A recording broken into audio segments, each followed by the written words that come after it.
లూకా సువార్త 22వ అధ్యాయము 42వ వచనం. తండ్రి, ఈ గిన్నె నా యొద్ద నుండి తొలగించుటకు నీ చిత్తమైతే తొలగించుము, అయినను నా ఇష్టము కాదు నీ చిత్తమే సిద్ధించునుగాక అని ప్రార్థించెను.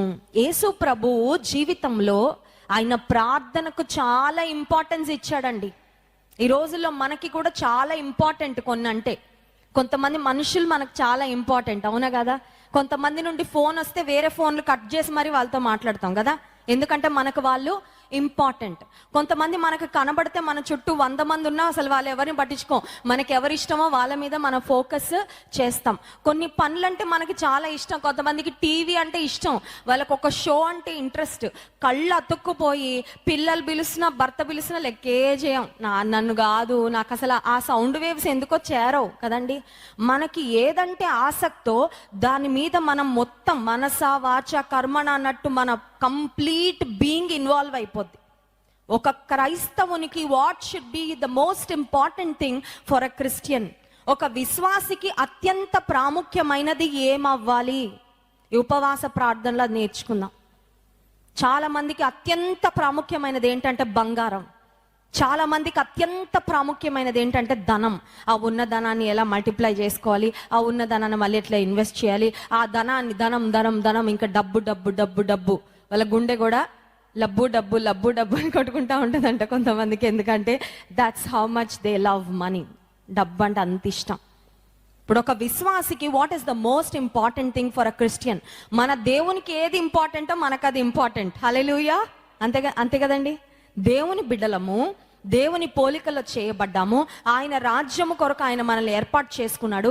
ఆయన రక్తం పెట్టి కొనుక్కుంది ఊరికే బ్రతికేస్తామని కాదు.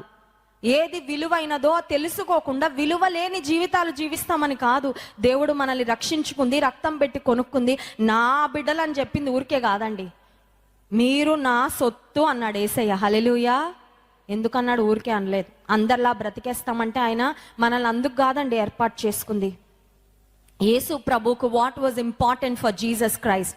యేసు ప్రభు ఈ లోకంలో జీవించిన 33.5 సంవత్సరాల కాలంలో 3.5 సంవత్సరాలు ఆయన పబ్లిక్ మినిస్ట్రీ, అంటే మనుషుల మధ్యలోకి వెళ్ళి అనేక మందికి పరలోక రాజ్య సంగతులు ఆయన మాట్లాడారు, అనేక మందిని స్వస్థపరిచారు, అనేక మందిని లేవనెత్తారు. సో ఆ సమయంలో గుంపులుగా ప్రజలు ఆయన్ను వెంబడిస్తూ ఉంటే యేసే ఫోకస్ ఎక్కడ ఉండేదంటే సమయం దొరికినప్పుడల్లా ఆయన వెళ్ళి ప్రార్థన చేస్తూ ఉండేవాడంట. హల్లెలూయా.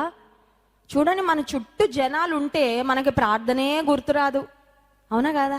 కొన్నిసార్లు మనం అదే చెప్తాం కదండి, ప్రేయర్ చేయాలనుకుంటున్నానండి, పరిస్థితులు సెట్ అవ్వట్లేదండి. ప్రేయర్ చేయాలనుకుంటున్నానండి, సమయం అనుకూలించడం లేదండి. ప్రేయర్ చేయాలనుకుంటున్నానండి, ఎప్పుడు మా ఇంట్లో మనుషులు ఉంటారండి. ప్రేయర్ చేయాలనుకుంటున్నానండి, నాకు అవకాశము కుదరట్లేదండి. యేసు ప్రభు అవకాశము తీసుకున్నాడు, ఆయన సమయాన్ని కుదుర్చుకున్నాడు. హల్లెలూయా. యేసు ప్రభువు ఆయన జీవించిన కాలంలో బహుజన సమూహములు ఆయన వెంట పడతారని ఆయనకు తెలుసు. అందుకే తెల్లవారుజామున వెళ్ళిపోయి ఆయన ప్రార్థన చేసేవాడు. హల్లెలూయా. తెల్లవారుజామున మన చుట్టూ ఉంటారా జనాలు జోరీగల్లాగా? ఏం ఉండదు. తెల్లవారుజామున ఎవరు మన మీద డిపెండెన్స్ ఉండదు. మన కోసం ఎదురు చూసే పిల్లలో భర్తనో లేకపోతే పనులో ఏమీ ఉండవు. తెల్లవారుజామున you have time to spend with the lord. యేసుక్రీస్తు ప్రభు తెల్లవారుజామున ఇంకా చీకటిగా ఉన్నప్పుడే ఆయన ప్రార్థన చేశాడు. యేసుక్రీస్తు ప్రభు ఆయన జీవితంలో ఒక లాంగ్ ప్రేయర్ చేశాడండి. షార్ట్ ప్రేయర్ చేశాడు, లాంగ్ ప్రేయర్ చేశాడు. కొంతమంది ఇవాళ వర్తమానం విని బ్లెస్ అక్క చెప్పింది ఎక్కువ మాటలు అక్కర్లేదంట, 2 మాటలైనా పవర్ఫుల్గా ఉండాలంట అని. యేసయ్యా నన్ను ఆశీర్వదించు, ఆమెన్, అంతే చాలు. ప్రార్థన అలా సరిపెడతారేమో, కాదండి. యేసయ్య లాంగ్ ప్రేయర్ చేసిన సందర్భాలు ఉన్నాయి, షార్ట్ ప్రేయర్ చేసిన సందర్భాలు కూడా ఉన్నాయి. అది నేర్చుకోవాలా, ఇది నేర్చుకోవాలా. హల్లెలూయా. ఎగ్జామ్ రాస్తామండి, 16 మార్క్స్ క్వశ్చన్స్ అని ఉంటాయి, అవునా? 16 మార్క్స్కి 2 మాటల్లో షార్ట్ ఆన్సర్ రాస్తే ఎన్ని ఇస్తారు? 1 మార్క్ 2 మార్క్స్ ఇస్తారు, అంతే. ఎప్పుడైతే దీర్ఘ ప్రార్థన చేయాలో అది తెలుసుకోవాలి. కొన్నిసార్లు సమయాన్ని బట్టి పరిస్థితులను బట్టి షార్ట్గా ప్రేయర్ చేయడం కూడా నేర్చుకోవాలి. The most important thing is to stay connected to God as you pray. ఎన్ని మాటలతో ప్రార్థన చేశామో అన్నది కాదు, కానీ దేవునితో కనెక్ట్ అయ్యి యథార్థంగా ప్రార్థన చేస్తున్నామా లేదా అన్నది చాలా చాలా ప్రాముఖ్యం. హల్లెలూయా. యేసుక్రీస్తు ప్రభు యోహాను సువార్త 17వ అధ్యాయంలో చాలా వచనాలు ఉంటాయి. మీరు చూస్తే యేసుక్రీస్తు ప్రభు సిలువ మరణం పొందడానికి మునుపు ఆయన ఈవెన్ గెత్సెమనే తోటకి కూడా వెళ్ళడానికి మునుపు ఒక పెద్ద ప్రేయర్ చేశారు. ఆ తర్వాత గెత్సెమనే తోటకి వెళ్ళాక ఒక షార్ట్ ప్రేయర్. సో యోహాను సువార్త 17వ అధ్యాయంలో మొదటి వచనము చూడండి. యేసు ఈ మాటలు చెప్పి ఆకాశము వైపు కన్నులెత్తి ఇట్లా, నేను తండ్రి, నా గడియ వచ్చి ఉన్నది, నీ కుమారుడు నిన్ను మహిమపరచునట్లు నీ కుమారుని మహిమపరచుము.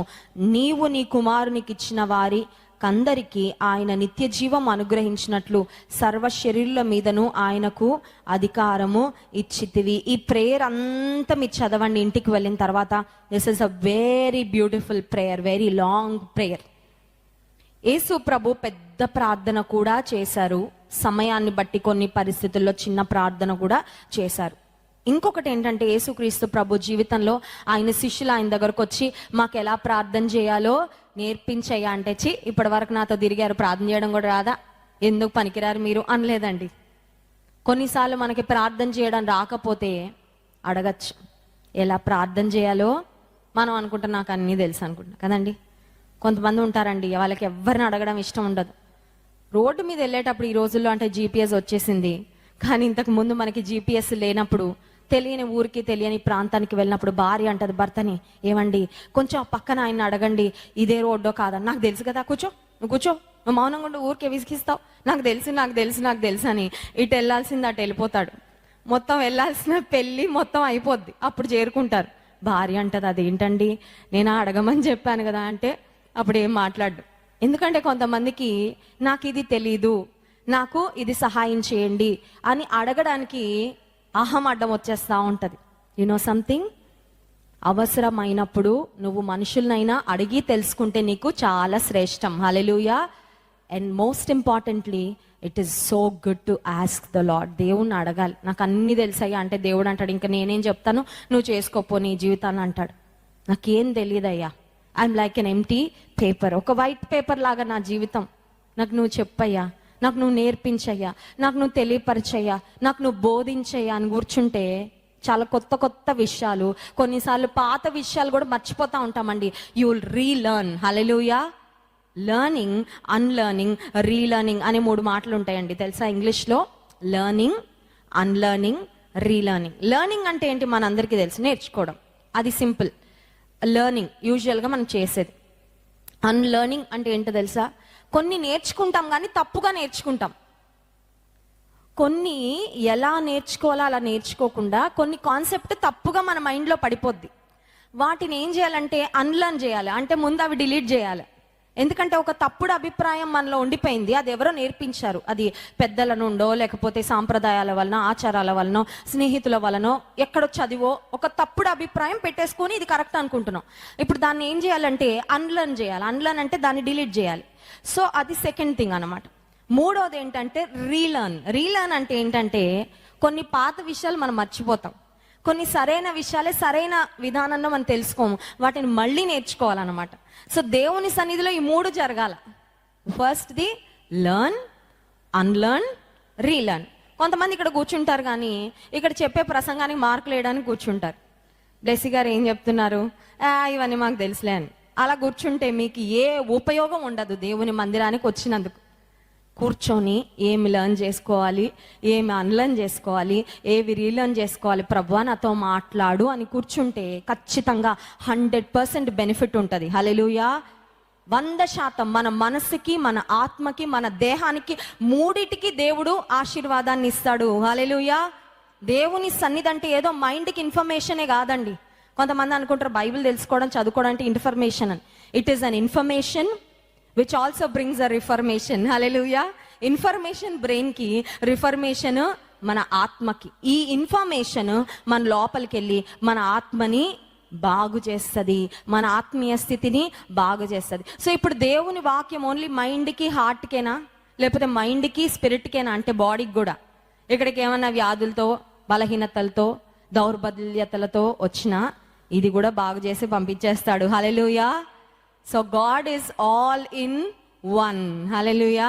మనకు కావలసినవి మా చిన్నప్పుడు ఉండేవి, ఆల్ ఇన్ వన్ అని ఉండేవండి. అన్ని సబ్జెక్టులు కలిపి ఒకటే దానిలో ఉంటాయి. అదంటే మనకి ఎంత ప్రాణమో కదా. అదొకటి చదివితే చాలా అమ్మయ్య, మొత్తం 10th పాస్ అయిపోవచ్చు, ఇంటర్ పాస్ అయిపోవచ్చు, ఆల్ ఇన్ వన్ అంటే బుక్ స్టాల్స్లో వాటికి ఎంత డిమాండ్ ఉండేదో. మన దేవుడు ఆల్ ఇన్ వన్. హల్లెలూయా. మనకు కావలసినవన్నీ ఆయనలోనే, ఆయన ద్వారానే కలుగుతాయి, ఆయనలోనే గుప్తములై ఉన్నవి. బుద్ధి జ్ఞాన సర్వ సంపదలు ఆయనలో ఉన్నాయంట. హల్లెలూయా. అందుకే శిష్యులు ఒక సమయంలో అంటారు, అయ్యా నిన్ను విడిచి మేము ఎక్కడికి వెళ్తాం ప్రభువా, we don't have to go anywhere, మాకు ఎక్కడికి వెళ్ళినా వేస్ట్. ఇంకా నిన్ను పొందుకున్నాక, నిన్ను తెలుసుకున్నాక, నిన్ను చేరుకున్నాక, నీ దగ్గర ఉన్నాక ఇక నిన్ను విడిచి ఎక్కడికి వెళ్తాం మేము? ప్రతి విశ్వాసి ఎప్పుడు అదే చెప్పాలి దేవునికి. హల్లెలూయా. నిన్ను విడిచి ఎక్కడికి వెళ్తాం ప్రభువా? ఇంక నిన్ను విడిచి వెళ్తే అంతకన్నా జీవితం పాడైన జీవితము, జ్ఞానం లేని వాళ్ళు ఇంకెవరైనా ఉంటారా? అంతకన్నా అజ్ఞానులు ఇంకెవరు ఉండరు. ఆయన వద్దకు వచ్చిన మనము, ఆయన్ను చేరుకున్న మనము, ఆయనను చూచిన మనము, ఆయనను తెలుసుకుంటున్న మనము ఇంకా గట్టిగా ఆయన పట్టుకోవాలంట. హల్లెలూయా. అందుకే నేను పరమగీత గ్రంథ ధ్యానాన్ని స్త్రీల సదస్సులో చేయడం జరిగింది. పరమగీత గ్రంథంలో ప్రియురాలంటది, నేను ప్రియుణ్ణి కనుగొన్న తర్వాత ఆయనను నేను వదలక పట్టుకొని వదిలిపెట్టట్లేదంటండి. He is mine, I am his. ప్రతి విశ్వాసి కూడా అదే అనుకోవాలి, నేను నా దేవునికి చెందాను, నా ప్రభువు నా వాడు. Hallelujah. My God belongs to me and I belong to him. Hallelujah. యేసుక్రీస్తు ప్రభు వారికి ఏది ప్రాముఖ్యమో మనకు అది ప్రాముఖ్యం. ఇందాక చెప్పాను కదా, దేవుని వారం మనం కాబట్టి ఆయన ఎవరికి విలువ ఇస్తాడో మనం వారికి విలువ ఇవ్వాలి. అంతే కదండి. ఇప్పుడు కుటుంబంలో పేరెంట్స్ ఉంటారు, కొన్నిసార్లు పేరెంట్స్ పిల్లలకు చెప్తారు, వీళ్ళు మనకి చాలా ఇంపార్టెంట్, వీళ్ళని మనము గౌరవించాలి, వీళ్ళు మనకి చాలా మేలు చేశారు, వీళ్ళు మన పెద్దలు, వీళ్ళని రెస్పెక్ట్ చేయాలనగానే పిల్లలు తల్లిదండ్రుల మాటను వింటారు, వాళ్ళ అడుగు జాడల్లో వెళ్తారు. ఇప్పుడు మనము దేవుడు దేనికి విలువ ఇస్తాడో దానికి మనము విలువను ఇవ్వాలి. యేసుక్రీస్తు ప్రభు తన శిష్యులకు మత్తయి సువార్త 6వ అధ్యాయము 9వ వచనంలో ఎలా ప్రార్థన చేయాలో నేర్పించారు. పరలోక ప్రార్థన మనందరికీ కంఠస్థమే. మేము ఇజ్రాయెల్ దేశం వెళ్ళినప్పుడు యేసు ప్రభు పరలోక ప్రార్థన తన శిష్యులకు నేర్పించిన స్థలానికి వెళ్ళామండి. హల్లెలూయా. సో భూమి మీద ఉన్న చాలా భాషలలో అక్కడ పరలోక ప్రార్థన వ్రాయబడి ఉంది. అండ్ మన తెలుగు భాషలో కూడా పరలోక ప్రార్థన వ్రాయబడి ఉంది. హల్లెలూయా. అక్కడికి వెళ్ళి మేము ఫ్యామిలీ ఫోటో దిగాం.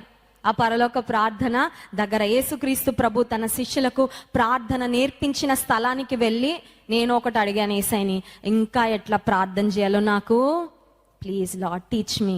నాకు అన్నీ తెలుసా నేను అనుకోవట్లా, నాకేం తెలీదు. There is so much that I need to learn. నేను నేర్చుకోవాల్సింది ఇంకా చాలా ఉంది, ఎదగాల్సింది చాలా ఉంది, పొందుకోవాల్సినవి ఇంకా చాలా ఉన్నాయి. నేర్పించు ప్రభువా. యేసుక్రీస్తు ప్రభు తన శిష్యులకు ప్రార్థన చేయడము, ఈ మాటలు ఇలా చేయండి అని చెప్తూనే మత్తయి సువార్త 6వ అధ్యాయంలో ప్రార్థన చేసేటప్పుడు ఎలా ఉండాలో ఎలా ఉండకూడదో కూడా చెప్పారండి. ప్రార్థన చేయనప్పుడు చూడండి, మత్తయి సువార్త 6వ అధ్యాయంలో 5వ వచనం, మీరు ప్రార్థన, ఇంకా చాలా మాటలు ఉన్నాయి, నేను జస్ట్ అక్కడక్కడ చిన్న చిన్న స్నిప్పెట్స్ లాగా ఇస్తున్నా, మీరు ఇంటికి వెళ్ళాక మళ్ళీ చదువుకోండి. మత్తయి సువార్త 6వ అధ్యాయం 5వ వచనం, మరియు మీరు ప్రార్థన చేయనప్పుడు వేషధారుల వలె ఉండవద్దు. 6వ వచనం, నీవు ప్రార్థన చేయనప్పుడు గదిలోకి వెళ్ళి తలుపేసి రహస్యమందున్న నీ తండ్రికి ప్రార్థన చేయము. 7వ వచనం, మరియు మీరు ప్రార్థన చేయనప్పుడు అన్యజనుల వలె వ్యర్థమైన మాటలు వచ్చింపవద్దు. 16వ వచనం నుండి కూడా చూస్తే ఉపవాసం ఉన్నప్పుడు ఎలా ఉండాలో కూడా వ్రాయబడి ఉంది. హల్లెలూయా. ఉపవాసం ఉన్నప్పుడు ఇంకొంచెం ఎనర్జెటిక్ గా ఫ్రెష్ గా కనబడాలంట. అంటే అసలు ఎదుటి వాళ్ళకి డౌట్ కూడా రాకూడదు మనకి, మన ఉపవాసం. కొన్నిసార్లు మనమే దండోర వేసేసుకుంటాం, ఉపవాసం అండి, ఉపవాసం చేస్తున్నానండి, అడిగిన వాళ్ళకి అడగని వాళ్ళకి అందరికీ చెప్పేసుకుంటా ఉంటాం. అంటే కొంతమంది ఫీలింగ్ ఏంటంటే, నేను ఉపవాసం చేస్తున్నానని చెప్తే ఎదుటి వాళ్ళు వావ్ ఎంత స్పిరిచువల్లో అనుకుంటారని. అందుకే యేసయ్య అన్నాడు, వేషధారుల వలె మనుషులకి కనబడేటట్టు ప్రార్థన చేయొద్దు, మనుషులు కనబడేటట్టు ఉపవాసం చేయొద్దు, రహస్యమందు చూచి మీ తండ్రికి కనబడేటట్టు చేయండి చాలు అని. హల్లెలూయా. సో యేసు ప్రభు ప్రార్థనకు చాలా ప్రాధాన్యతను ఇచ్చారు. ఆయన ప్రార్థన చేశారు, ఆయన ప్రార్థన చేయడము నేర్పించారు. ఇక కొద్ది గంటలలో ఆయన సిలువ మరణాన్ని పొందడానికి మునుపు ఆయన చేసిన అమూల్యమైన శ్రేష్టమైన ప్రార్థన. ఆ ప్రార్థనలో ఉన్న ఒక ప్రాముఖ్యమైన మాట చూడండి. లూకాసు వార్త 22వ అధ్యాయము 42వ వచనము.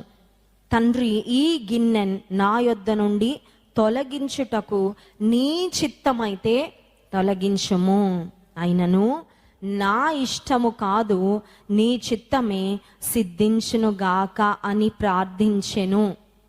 దేవుని చిత్తము. ఈ మాట చెప్పండి. యేసు ప్రభువు దేవుడు కాబట్టి ఆయనను రోమా సైనికులు ఎలా కొడతారు, ఆయన మీద ఎలా ఉమ్మి వేస్తారు, ఆయన ఎలా దూషిస్తారు, ఆయనను చూసి ఎలా గేలి చేస్తారు, ఆయన రక్తం ఎలా కారుతుంది, ఆయన దేహం ఎలాగా భయంకరమైన హింసను పొందబోతుంది, అన్నీ ఆయనకి ఎవ్రీ డీటెయిల్ ముందే తెలుసండి. కొన్నిసార్లు మనకి ఓకే పలానా ఊరికి వెళ్తే పలానా వాళ్ళ మధ్యలోకి వెళ్తే నన్ను మాటలు అంటారని ఒక ఐడియా ఉంటుంది, కానీ అన్ని డీటెయిల్స్ మనకు తెలియదు కదా. సో కొన్నిసార్లు కొన్ని ప్లేసెస్కి వెళ్ళే ముందు we prepare the mind. Okay, అక్కడికి వెళ్తే వాళ్ళు అంత మంచోళ్ళు కాదు, వాళ్ళు అంతగా అర్థం చేసుకునే మనుషులు కాదు. So I better be prepared. వాళ్ళు ఎలా బిహేవ్ చేసినా నేను మంచిగా ఉండాలా, నేను దేవుని బిడ్డగా ఉండాలా, నేను బాధపడొద్దని కొన్ని ప్రాంతాలకు కొన్ని పరిస్థితులకు మనం వెళ్లే ముందు మన మైండ్ మనం సిద్ధపరచుకుంటాం. ఇప్పుడు యేసుక్రీస్తు ప్రభుకు వేగ్గా అంటే పైన కాదు, పరిపూర్ణంగా తెలుసు ఆయనకి. ఆయన ఎలా కొడతారు, ఆయన ఏ మార్గంలోంచి వెళ్తారు, ఆయన రక్తం ఎలా కారుతుంది, ఆయనకి ఎంత నొప్పి వస్తుంది, ఎంత వేదన పడతాడు, అన్నీ ముందే తెలుసు. ఆ పరిస్థితుల్లో యేసయ్య చేస్తున్న ప్రార్థన ఏంటంటే, తండ్రి ఈ గిన్నె, ఏ గిన్నె? ఆయన ముందు బౌల్ ఆఫ్ సూప్ ఉందా, సూప్ గిన్నె ఉందా, నీటి గిన్నె ఉందా, ద్రాక్షరసపు గిన్నె ఉందా? యేసు ప్రభు ఏ గిన్నె గురించి మాట్లాడారంటే శ్రమ అనే గిన్నె గురించి. The cup of suffering. Soup తాగడం ఈజీ, ద్రాక్షరసం తాగడం ఈజీ, జ్యూస్ తాగడం ఈజీ, ఒక గిన్నెలో వాటర్ పాలు తాగడము చాలా ఈజీ, కానీ it is so difficult to consume the cup of suffering. శ్రమ అనే పాత్రలోనిది తాగుతూ ఉంటే ఒక్కొక్క డ్రాప్ లోపలికి వెళ్తుంటే ఆ శ్రమ అనే అనుభవంలో నుండి వెళ్ళిన వాళ్ళకి తెలుస్తుంది, దేవుని దగ్గర ఉన్నంత ప్రేమ ఇంకెక్కడ లేదండి. దేవుడు చూపించగలిగినంత ప్రేమ ఇంకెవ్వరు చూపించలేరు. That is one side. అది ఒక ప్రక్కన పెడితే, ఇంకొక ప్రక్కన ఏంటో తెలుసా, ఈ ప్రపంచంలో శ్రమ అనేది ఒక్కొక్కరం ఒక్కొక్క విధానంలో పొందుకుంటూ ఉంటాం కదా. యాక్సిడెంట్ అయిన వాళ్ళు వెళ్ళే శ్రమ ఒక రకంగా ఉంటుంది, అప్పు బాధల్లో ఉన్న వాళ్ళు వెళ్ళే శ్రమ ఒక రకంగా ఉంటుంది, అవమానాలు నిందలు పొందే వాళ్ళు వెళ్ళే శ్రమ ఒక రకంగా ఉంటుంది, ప్రసవ వేదన పొందుతున్న తల్లి పడే శ్రమ ఒక రకంగా ఉంటుంది, లేకపోతే ఒక ఫైర్ యాక్సిడెంట్ అయినప్పుడు దేహం కాలిపోతా ఉన్నప్పుడు వాళ్ళు పడే వేదన శ్రమ ఒక శ్రమ అనేది రకరకాల మనుషులకి. అయితే ఈ ప్రపంచంలో ఎవ్వరూ పొందలేనంత భయంకరమైన శ్రమ ఎవరు పొందారంటే, సో ఎంత శ్రమలో ఉన్నా మనము యేసయ్య వైపుకు చూస్తే మనకు ఒకటి అర్థమవుతుంది, నువ్వు ఇంత శ్రమ పొందావయ్యా, దానిలో నా శ్రమ చిన్న తక్కువే. చాలాసార్లు మన శ్రమ మనకి ఇంత కనబడుతుంది కదండి. నాకు అనిపిస్తుంది ఐఎమ్ క్యారింగ్ టూ మచ్, నేను చాలా భరించేస్తున్నాను, చాలా శ్రమ పడిపోతున్నా. కానీ అందరికన్నా ఎక్కువ శ్రమ పడింది ఎవరంటే, ఎక్కువ ప్రేమించేది ప్రభువే మనల్ని, మన కొరకు అత్యంత శ్రమ పొందింది కూడా ఆయనే. ఇప్పుడు ఆయన పొందబోయే అత్యంత శ్రమ అనే పాత్ర ఆయన ముందుంది. ఇప్పుడు యేసయ్య అంటున్నాడు, తండ్రి నీ చిత్తం అయితే ఈ గిన్నె నీ చిత్తం అయితే తొలగించు అని. వెంటనే ఇంకొక మాట చేస్తున్నారండి యేసయ్య ప్రార్థన చూడండి. అయినను నా ఇష్టము కాదు నీ చిత్తమే సిద్ధించును. ఈ గిన్నె తీసేయ్యా అని చాలాసేపు ఆలోచించుకున్నప్పుడు కాదండి, ఈ గిన్నె తొలగించుటకు నీ చిత్తం అయితే తొలగించు. అక్కడ కూడా నీ చిత్తం అన్నాడు ప్రభు. మళ్ళీ అంటున్నాడు, అయినను నా ఇష్టము కాదు నీ చిత్తమే సిద్ధించును గాక. హల్లెలూయా. నీ చిత్తమే సిద్ధించును గాక అనే మాట ఈజీగా రాలేదండి. నీ చిత్తం అని అప్పగించేసుకోవడంలో ఇంకా ఆయన he is all prepared for everything that is ahead of him. ఆయన ముందు ఏముందో, ఆయన ఏ మార్గం గుండా ప్రయాణం చేయాలో దాని అంతటికి ఆయన సిద్ధపడే ఆ మాట. ఈ ప్రపంచంలో అత్యంత కష్టమైన పని ఏంటో తెలుసా? ఈ ప్రపంచంలో అత్యంత కష్టమైన పని దేవుని చిత్తానికి అప్పగించుకోవడం. ఎందుకంటే మనకు అనిపిస్తుంది నా ఇష్టమే జరుగును గాక అని అలా అనిపిస్తుంది. అవునా? కొంతమందికి అందరి జీవితంలో వాళ్ళ ఇష్టమే జరగాలనుకుంటారు. అవునా? భర్త జీవితంలో వాళ్ళ ఇష్టమే, భార్య జీవితంలో వాళ్ళ ఇష్టమే, పిల్లల జీవితంలో వాళ్ళ ఇష్టమే, నా జీవితంలో నా ఇష్టమే జరుగునుగాక, ఇలా అంటే ఎంత బాగుండు అనుకుంటారు. ప్రపంచం కూడా అట్లనే వెళ్తా ఉంది కదండి. ఎవరి ఇష్టం వాళ్ళు చేసుకొని పోతా ఉంటారు ఈ లోకంలో. కానీ ఒక విశ్వాసిగా దేవుడు కోరుకుంటుంది ఏంటంటే ఆయన చిత్తానికి మనము, it is a hard thing, కానీ అది మనందరం నేర్చుకోగలిగితే, నీ చిత్తం అయ్యా, నీ చిత్తం అని అప్పగించుకుంటే ఆ జీవితము ద్వారా దేవునికి ఎంతో మహిమ వస్తుంది. Hallelujah. And let me tell you one more thing. దేవుని చిత్తానికి అప్పగించుకోవడం ఒక్కసారి చేసి అయిపోయేది కాదండి. కొంతమంది అనుకుంటారు దేవుని చిత్తానికి అప్పగించుకోవడం అంటే ఒక్కసారో 2 సార్లు చేసే పని అని. నో, దేవుని చిత్తానికి అప్పగించుకోవడము it's a daily thing, it's not a one time thing. Daily, అనుదినము ఒకటి చూడకూడని దృశ్యం ఒకటి ఉంటుంది కళ్ళ ముందు. దేవుని చిత్తానికి అప్పగించుకోవడం అంటే ఏంటో తెలుసా? చూడకుండా ఉండడం. దేవునికి ఇష్టం లేదు నేను ఇది చేయడం, no I don't do it. దేవుని చిత్తానికి అప్పగించుకోవడము, దేవుని ఇష్టానికి అప్పగించుకోవడం అనేది జీవితంలో మనము అనుదినము. అందుకే యేసే అన్నాడు, నన్ను వెంబడింపగోరు వారు తన్ను తాను ఉపేక్షించుకొని తన సిలువను ఎత్తుకొని నన్ను వెంబడించాలి. యేసే ఈ మాటలు చెప్పిన తర్వాత 43వ వచనం, అప్పుడు పరలోకము నుండి ఒక దూత ఆయనకు కనబడి ఆయనను బలపరిచెను. 44వ వచనం, ఆయన వేదన పడి మరింత ఆతురముగా ప్రార్థన చేయగా ఆయన చెమట నేల పడుచున్న గొప్ప రక్త బిందువుల వలె ఆయన వేదన పడి. 44వ వచనం చూడండి ఎలా అంటే, ఇట్స్ లైక్ ఒక పరిస్థితి, ఒక ప్రొసీజర్కి వెళ్ళే ముందు భయం భయం భయం భయం ఆందోళన. ఇప్పుడు డాక్టర్ గారు ఏం చేస్తారు, చేసేయండి, ఆపరేషన్ చేసుకోండి, అది చేసి అని అప్పగించేసుకున్నాక ఇప్పుడు ఇంకో రకమైన ప్రెషర్ ఉంటుంది కదా. అమ్మ అప్పగించేసుకున్నాను, వీళ్ళు ఏం చేసేస్తారో. అవునా కదా? ఒక సర్జరీకి వెళ్ళే ముందు మానసికంగా ఎలా ఉంటుందో ఐ గాన్ త్రూ దాట్. ఎందుకంటే నాకు 3 నార్మల్ డెలివరీలే. సో నా దేహం మీద కత్తి అనేది పడలేదు. మొన్న చిన్న సర్జరీ అయ్యే వరకు I don't know what it was. కానీ ఆ చిన్న ఆపరేషన్కి హైదరాబాద్లో లాప్రోస్కోపీకి వెళ్ళినప్పుడు ఐ న్యూ ఎగ్జాక్ట్లీ, అమ్మో ఆపరేషన్ టేబుల్ మీద పడుకొని డాక్టర్కి నర్సులకి అప్పగించుకొని దేవుని చిత్తానికి అప్పగించుకోవడం అంటే ఎలా ఉంటుందో నాకు అర్థమైంది. సో అప్పగించుకోక ముందు వెళ్ళే వేదన, ఆలోచన, బాధ ఒక రకం అయితే, ఇక అప్పగించుకున్న తర్వాత ఏం చేయాలో అదంతా చేసేస్తారా అని తెలుసుకున్నప్పుడు ఇంకొక రకమైన వేదన ఉంటుంది. And in fact it will be a greater struggle. ముందు ఉండే దానికన్నా అప్పగించుకున్నాక ఇంకెక్కువ అయిపోతుంది. ఎందుకంటే ఐఎమ్ గోయింగ్ త్రూ, నేను వెళ్ళాలి దాని గుండా, ఆ మార్గం గుండా ప్రయాణం. సో ఆయన వేదన పడి 44వ వచనంలో యేసే ఇంకా వేదన పడుతూనే ఉన్నాడు. ఎందుకంటే ఆయన ఇంకా శిలువ మరణానికి ఒక్కొక్క క్షణము దాటుతూ ఉండగా ఆయన ఒక్కొక్క అడుగు దగ్గరకు వెళ్తున్నాడు. అంతే కదండి? ఇప్పుడు ఆయనలో వేదన పెరుగుతుంటే ఆయన ఏం చేస్తున్నాడంటే మరింత ఆతురముగా ప్రార్థన చేశాడంట. హల్లెలూయా. Is your struggle getting harder? Is your pain getting harder? Are the situations getting harder? కష్టం ఎక్కువైపోతుందండి, వేదన ఎక్కువైపోతుందండి, శ్రమ ఎక్కువైపోతుందండి, బాధ ఎక్కువైపోతుందండి, వ్యాధి ఎక్కువైపోతుందండి. ఏం చేయాలి? యేసయ్య ఏం చేశాడో అదే చేయాలి. హల్లెలూయా. మరింత ఆతురంగా ప్రార్థన చేశాడంటే యేసయ్య. హల్లెలూయా. శ్రమ ఎక్కువైపోతుందా? ఎక్కువ ప్రార్థన చేయి. వేదన ఎక్కువ అయిపోతుందా? ఎక్కువ ప్రార్థన చేయి. భరించలేని అనిపిస్తుందా? అంత గట్టిగా ప్రార్థన చేయి. ఎలుగెత్తి, బైబిల్లో ఉన్నారండి ఎలుగెత్తి ప్రార్థన చేసిన వాళ్ళు. When was the last time you cried at the top of your voice? నీ బెడ్రూమ్లోనో లేకపోతే నీ హాల్లోనో మోకాళ్ళు వేసి వేదన ఎక్కువైపోయినప్పుడు నీ స్వరమంతా తెరిచి గట్టిగా నువ్వు ప్రార్థన చేసిన సందర్భం ఎప్పుడైనా ఉందా? కొంతమంది గుసగుస గుసగుస గుసగుస మోకాళ్ళు వేస్తారు, సైలెంట్ ప్రార్థన చేసుకుంటారు, ఈ మైండ్ ఎక్కడెక్కడో తిరుగుతూ ఉంటుంది. అవునా కదా చెప్పండి? Be very honest. I hope you agree. కొంతమందికి ఖచ్చితంగా సైలెంట్గా చేసేసుకుందాం అనుకుంటారు, సాతాను సైలెంట్గా మైండ్ ఎక్కడికో తీసుకెళ్ళిపోతాడు.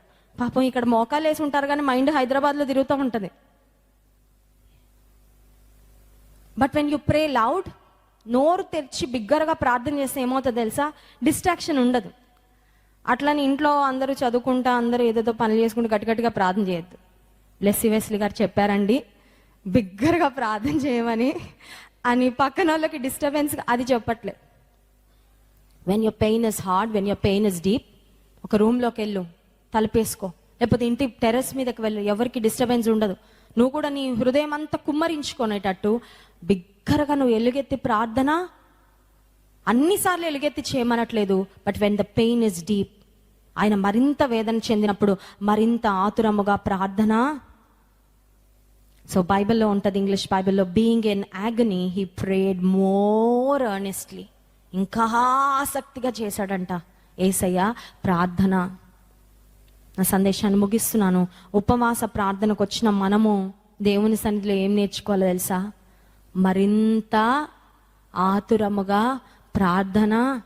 కొంతమంది ప్రార్థన ఎలా ఉంటుంది అంటే పక్కన వాళ్ళకి నిద్ర వస్తూ ఉంటుంది, జోల పాటలాగా ఉంటుంది కదండి.